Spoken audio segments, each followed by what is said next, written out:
when Clara first came to me with the idea to do something, it was very exciting. I haven't had mental health illness in my family. Some of my close friends, especially when I lived in the States, his mother was in a psychiatric clinic in Buffalo.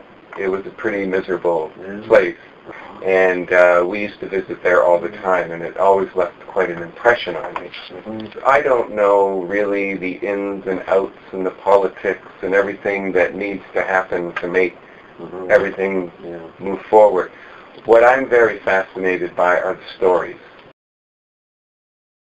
I know it's loud, so... Well, one of the basic concepts and ideas that I had, that I wanted to get beyond the hype that's always about Queen Street West.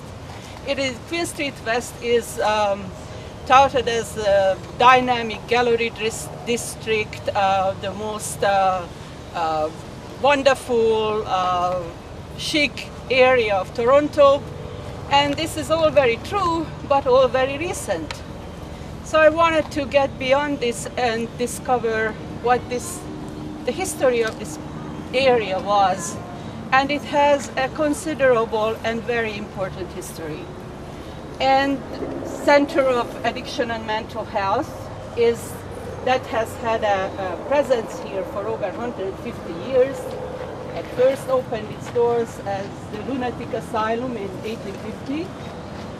And I wanted to make sure that that is discovered with Thom some wonderful history about this subject that we wanted to share with everyone. The institution has had probably the largest imprint on the whole area.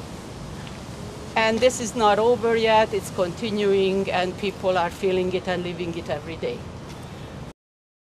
So I'm looking more at contemporary art. And what do you want to get out of this with me? Like, what do you want to, like, do you want to understand production? Do you want to understand logistics? Do you want to understand money? Do you want to understand developing content? Everything. Everything, okay.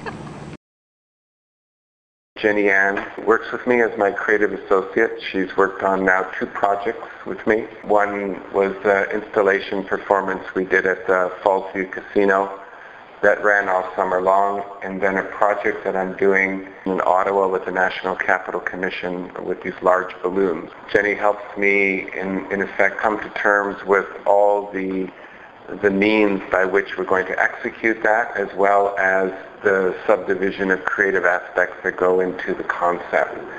So far it's been great, and this is our newest project that we've been working on.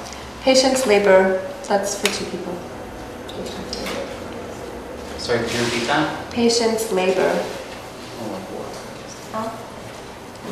It's for 2. You want to pair up with someone? The way the book is written is that these patients' past experiences are used to describe certain things that happened and certain, like, what chapter was that man that Thom was describing in? Admission and diagnosis? So I guess they diagnosed a problem. Like, they used his example as an example of diagnosis and admission. So he was diagnosed with this problem, and then because of his reaction to this thing that they did, he got admitted. The smell of apple pie, like sometimes there are certain smells that take you back immediately to a time and a place. Something that's really simple, like you can isolate it down to one thing, but it all of a sudden can transport you into a whole bunch of different things. So it's sort of the idea of one simple thing carrying a lot of information. What inspires us, and then how we can make these things happen will be really good. Of what the book is about, and it seems like they're saying that it's over a 70-year time frame between like 1870 and 1940, and it's going to cover like the life of people between that period in the institution. And I don't know, it was focusing on the fact that it wants to be more of a book about these people's experiences instead of a book about numbers or surveys or like quantitative. Ours kind of deals with space also, because it talks about how there used to be bars on the windows to, I don't know whether it was to prevent people from leaving or either people like poking fun at them or something like that. but then they just changed and turned them into like huge verandas with like screens and windows instead. So it's sort of like almost giving them some sort of like more freedom. Yeah. It's also like this chapter talks about how there's like a change of thought, how they're changing words. So instead of using asylum, they would use hospital.